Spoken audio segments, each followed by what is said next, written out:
This is the Marketing Podcast Network.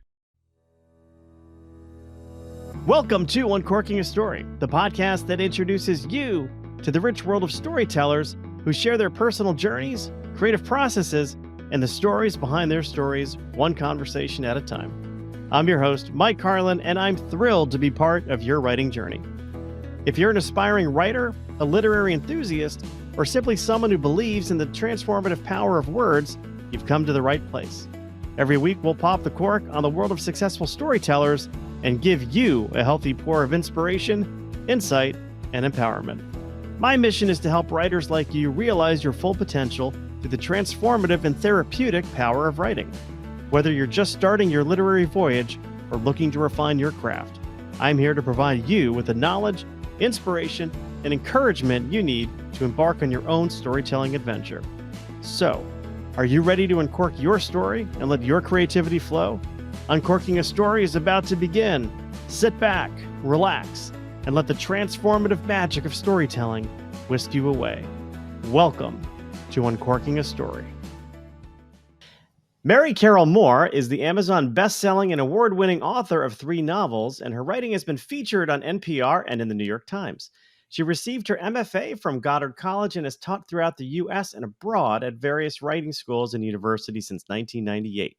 She joins me today on Uncorking a Story to talk about her latest novel, A Woman's Guide to Search and Rescue. Welcome to Uncorking a Story, Mary. Thank you. I'm so glad to be here. I'm happy to have you here, Mary. I'm curious, where does your story as an author begin? Well, my mom was a pilot, and that was such a legacy to live with when I was a little kid. You know, my friends would ask me, what does my dad do? And I'd say, well, my mom's a pilot, and I was so proud of her. And yet her flying years were a mystery.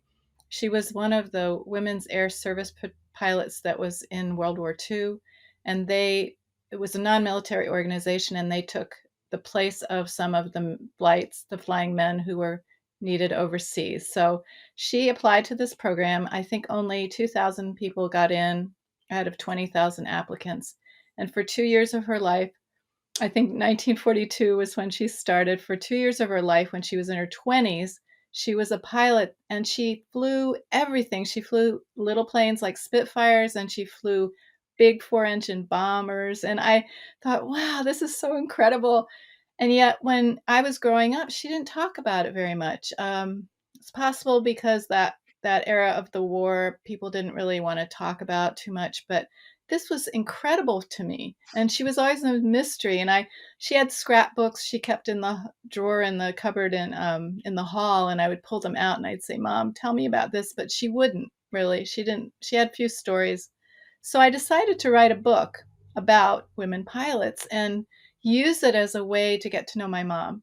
And that was actually, it took 10 years to write this book, but it was actually a very healing experience for me to research what it's like to be that brave, that heroic as a young woman.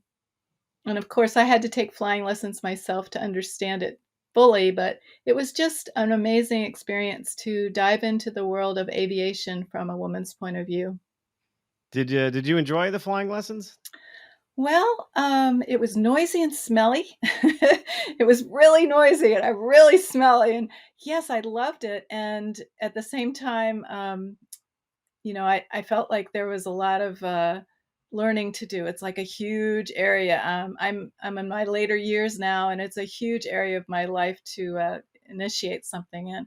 But I got enough to where I got the feeling of where my mom would have been when she loved to do something called chandelles, which is a kind of a looping aerobatic move in the air. She just did so many things that I can't kind of put logic to at this point, but the book helped me understand her a lot more. I took one flying lesson. I always wanted to be a pilot, and I was on Cape Cod, Massachusetts. There was a small little airstrip right in the town where we were renting in, and they were offering flying lessons. So I said, you know what, I'm going to go up and do this because I always wanted to. And my wife and my kids, they were small at the time, were like, we may never see you again, so we're just going to say goodbye now. Oh, no. Because he's showing me the plane. He's like, oh, yeah, this Cessna was built in 1960 something. And I'm like, we don't have cars that are that old typically. you know. But I guess planes are fine. So we get up there, and I don't know. I was like terrified for most of it, Mhm. and especially when he gave me the controls to do a couple of things, I was like, oh boy, if I do something wrong, like what's gonna happen here? And I'm clumsy. Yeah, yeah. So that was my first and last flying lesson. I never pursued it more than that. And he tried to sell me on like the thing of lessons. I'm like, dude, I'm here on vacation. Like, so did you keep up with flying? No, I had to pause because my book came out and I was on this book tour, all the promotion for it, and I swore that I'd get back to it, and I still probably will. I just needed that taste of what it would be like. And probably like you, the flying instructor put me in the pilot seat in the main, in the driver's seat in a sense, and I was just petrified at first. But once I got up in the air, I was kind of very intrigued by the flying feeling, the, the feeling of being weightless up Yeah. there. But there's so many things to, oh my God, there's so many things to be attentive to when you're in the air, much more than when you're driving on the ground. So Well, that could have been a cool story though, flying yourself to and from your different appearances on that I book tour. could, yeah, I could. I mean, it I might didn't not be think the of most that. economical way to get No, yourself to and from, but it well, would. tell me, did writing wasn't your first career though? It seems like you had a career before you were an author. What did you first start out doing? I was a painter, actually. I was an artist, and I did art pretty much my whole life, growing up and in college. And um, when I lived in France for my last year of college. When I came home from France, I needed a job, and I had learned French cooking. I've always been a foodie. So I came back to my little apartment in Arizona where I lived then, and started teaching cooking classes in my apartment. And then I got asked to do a column for the local magazine on French cooking. And that led to a lot of writing in the food arena. So I became a food journalist. I was a syndicated columnist with the LA Times for 12 years. And I had many, many books that I authored or contributed to, wrote for Food and Wine, wrote for a lot of big magazines. And it was a really fun and lucrative career for a long time. But there was a point in my late 40s, early 50s when I decided I'd have to really look at this direction I took with my writing career. And although it was paying all the bills and then some, and I was kind of successful in a way. I won awards and things like this. It wasn't fulfilling me at all. So I decided to stop doing food writing and use some money that I had saved and go back to school for my MFA in fiction. So it was a really big turn, and I've never regretted it. And out of that came 3 novels. Yeah, that's certainly Cool. a fertile ground for learning the craft in programs like that. What do you think you got? What was the biggest thing you think you got out of that MFA program? I got recognition of my tendencies. When you're a food writer, the whole program, in a sense, the thing you're trained to do is to entice the reader to really get into the recipe or the food that you're describing. You use a lot of sensory detail like taste and texture and smell. And that whole lyrical writing that I developed over 2 decades of writing for food magazines was something that I brought into my fiction writing. And of course, it was a positive in a way. It enhanced my setting writing and my scene writing. But my instructors, I guess the director of the MFA program had read my work and said, okay, we got to put her with a minimalist. So my first advisor was a minimalist, kind of in the Hemingway era. And she would just cross out full pages of lyrical writing, red pen and enough written on the page. And so I learned that my tendency is a real talent, but if it's overused, it can become a weakness. So my best takeaway, I think, from that 2 years of really grueling work was that I still am a lyrical writer, but I need to balance it with plot, and I need to have things happening. And I'm really strong with character writing, but characters who just sit around and drink good coffee aren't really interesting to a reader. That was a real wake up call for me. Yeah, but sometimes you need that. Yeah. someone to be honest with you, especially somebody who knows the craft so well. And Mhm. you tend to find those in MFA programs. Yeah, I was lucky. I had a really Goddard is kind of out there in a way. They're more of a liberal, unstructured program, but I had excellent advisors, and so I learned so much. It really made my head hurt for a long time, but I was really glad. I loved it. Well, what can you share with us about A Woman's Guide to Search and Rescue?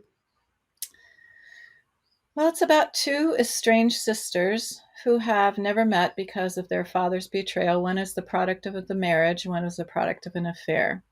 And I was fascinated with these kinds of internal questions. Both of them are abandoned. The father turns out to have another family.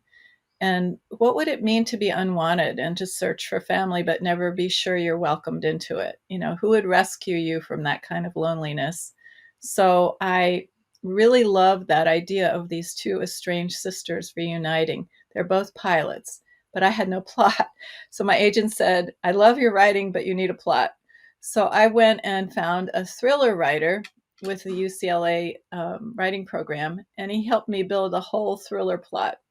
So I worked for a year with him, and the idea came to have these two women be pilots. That's after my mom's legacy, and then have an escape. So what would people escape from? Well, there's one of the two sisters is running from the law, and the only place she can seek refuge is with her estranged sister who doesn't even know she exists. And so, this kind of twist of these two women being forced to be together and forced to reconcile when they're on opposite sides of a family, a fractured family, and they're also on opposite sides of the law.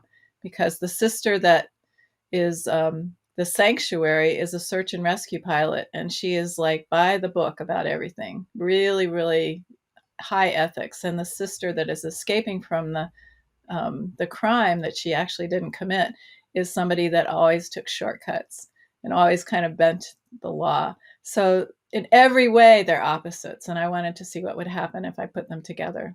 It turns out good, by the way, but there's a thriller element in that there's a crime and there's a bad guy, and a lot of things happen because of him. He's an arsonist, so I Ooh, fascinated with fire. So he ends up burning up his life, but trying to burn up everyone else's in the meantime. yeah, that sounds interesting. Yeah, it's interesting, this notion of two sisters who don't really know about each other yet they need each other. yeah. To me, that's very intriguing. I mean, I guess we probably can't talk about like how they come in contact with each other and figure it all out. That's probably giving a little too much away, but it is certainly intriguing. Well, I can share that the first scene in the book is from the escaping woman's point of view, and she has stolen a plane and she's flown to this person that she's never met but has always longed to know, her estranged sister, in the remote mountains of New York State, and she crashes the plane by mistake, of course. She doesn't intend to, and she walks away from the crash, which was a huge amount of research for me. I had a student in one of my writing classes that I taught who was a flight instructor. And so I asked her if she'd help me figure out, how do you write a scene about a small plane crash with one pilot, no passengers, and the plane explodes and the person walks away. And so she took it. She was great. She took it to her cohort of other flight instructors, and they spent a whole weekend on my problem and came up with all these scenarios of what could have happened. And so then I would write the scene and send it back to her and say, can you verify that this is okay? Everything works. Yeah. So that was great. So anyway, I had great experience with her and verifying all of the aviation details.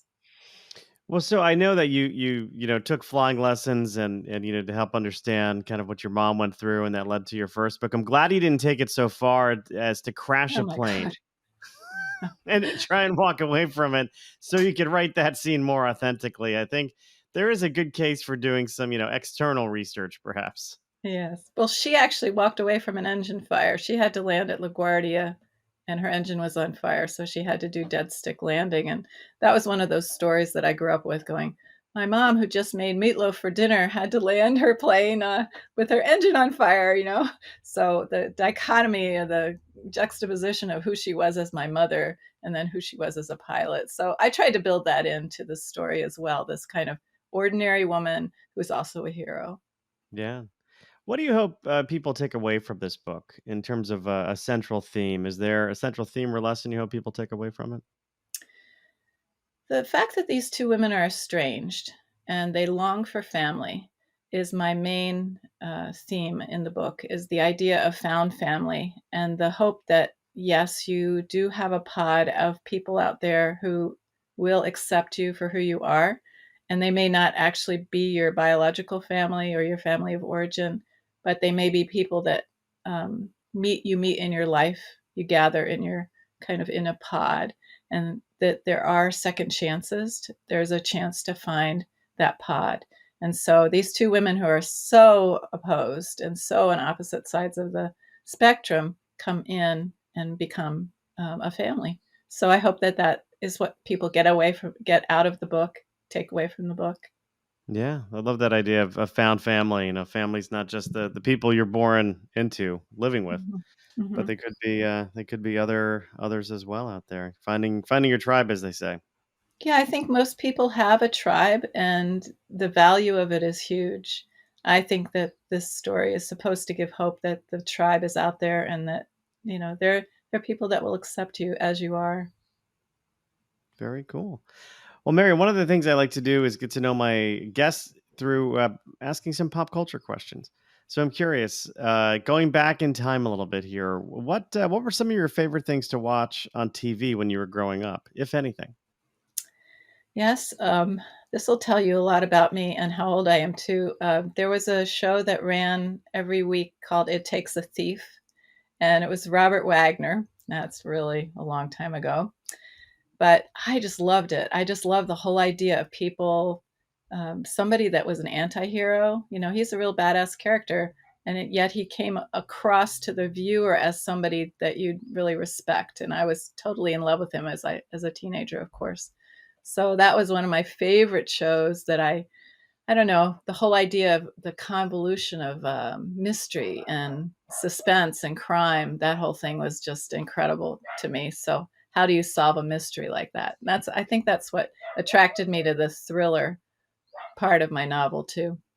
Yeah, I used to watch him on a show called Heart to Heart. Oh yeah, I remember Heart to Heart. Yeah. That was one. I still see it in reruns every now and then. Sometimes I watch those old like 70s and 80s TV shows because in a way, I think they're actually done better than some of the new stuff out today. And I realize I'm sounding like an old man right now when I say Yeah, things like I don't that, think you are though. but it's like it's how I feel. Like I would like love. I'd prefer to watch Columbo over, I don't know, an episode of like, and I like the show Blue Bloods, but it can be a tad formulaic.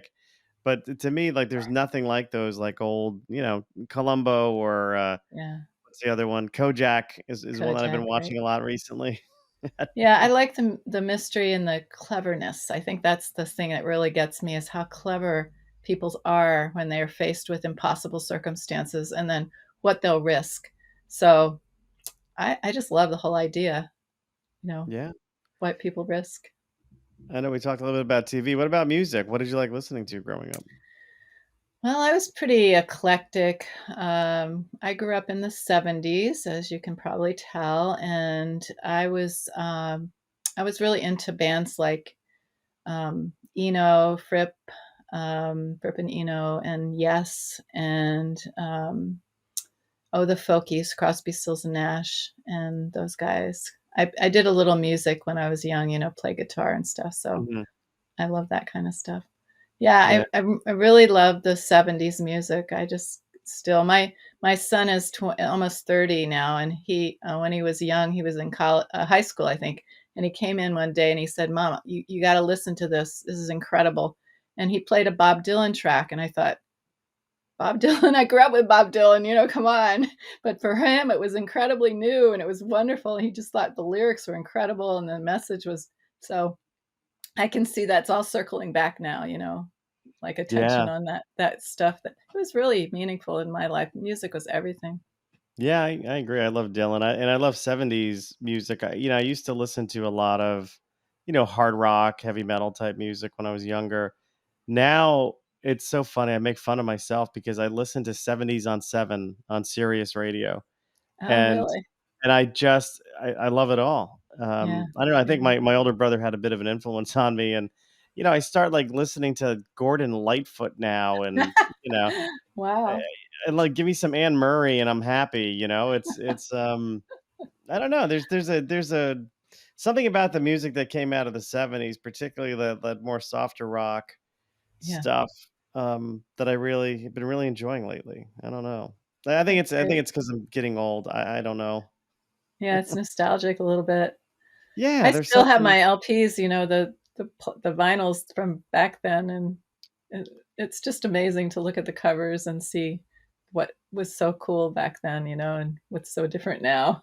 I know, Yeah. and it's like album artwork is not the thing that it used to be because No. basically albums were canvases, right? So they you would have these beautiful works of art in many cases, and then I would always read the liner notes and to see if there's a story behind the story in terms of the songs or read the lyrics.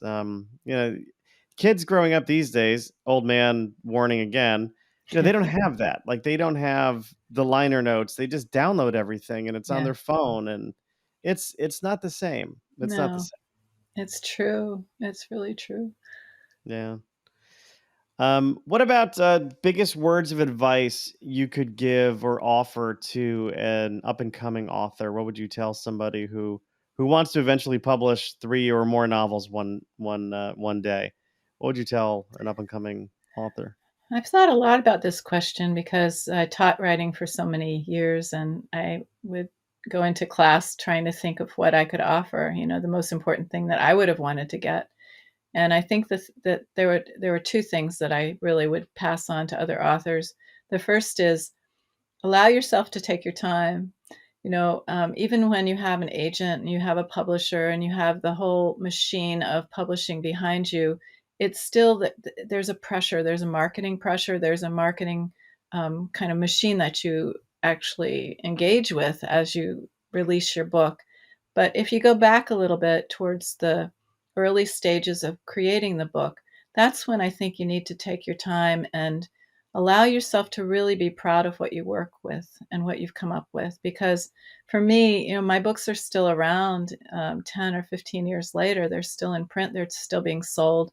And you want to be proud of it when you see it 10 years from now. So I wish I had taken my time with Qualities of Light a little more than I did.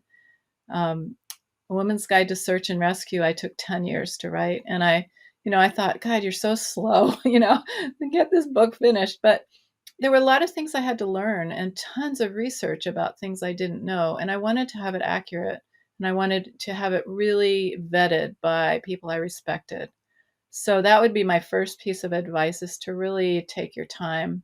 Take the time. The book takes a certain amount of time. Give it that time. Don't feel pressured to get out there and get published and, wear the feather in your cap. It's not worth it if you have a shoddy book or something that's not going to satisfy you down the line.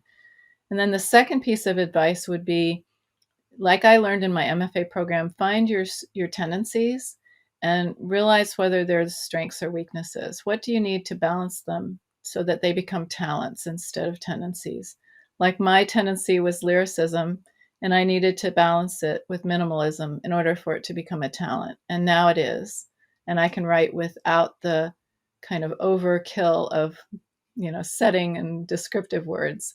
And I can go into the plot that's needed to actually frame that kind of lyrical writing. So find your tendency and get help to balance it. And those would be my two pieces of advice. I have tons of things that I teach, but that's what I would give the listener today to take away. That sounds great. And if you give words of advice to yourself, so imagine your younger self who's watching that show with Robert Mhm. Wagner. What would you tell your younger self to reassure her? Not necessarily just about Yeah, writing, but just like what life is going to turn out to be. that's a great question. I think I would say that you're going to hit a place where what you thought you wanted, which was the food career, the journalism career, is very successful and it's what you thought you wanted, but it's not going to fulfill you. And it's okay to take the risk to do something different, because it was a huge risk for me. I had book contracts that I had to finish, and I had this ongoing syndicated column, and I basically said no to it after that. And I said, I really want to write fiction. So in the midlife, age 50, I said, I'm just going to do what my heart tells me to do. So I would tell my younger self, you're going to reach this point and you're going to be petrified, but it's going to turn out good. Yeah, it's just nice reassurance to that younger self who's watching Robert Wagner on TV.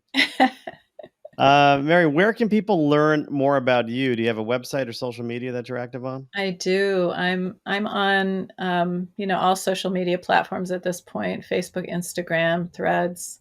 I have a Substack newsletter that's free. It's every Friday. It's called Your Weekly Writing Exercise, and they can find me there. And then I also have a website, marycarolmoore.com, 2 R's, 2 L's, 2 O's, Mary Carol Moore. So on that website, you can read some of my work, and you can see little video excerpts from my books, and sign up for my newsletter and read about me if you want, see my paintings and stuff like that. So I welcome anybody to come and visit. All right. Well, invitation accepted. I will be sure to put those links in our show notes to make it easy for listeners to find you.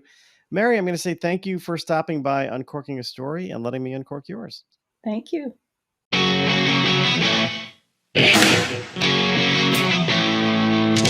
Thanks for listening to Uncorking a Story. If you'd like more information about today's guest or to find out more about Mike, go to uncorkingastory.com. If you enjoyed the show, please subscribe, rate, and review us at Apple Podcasts, Spotify, or wherever you get your podcasts. Tune in every week to hear Mike Carlin uncork a new story.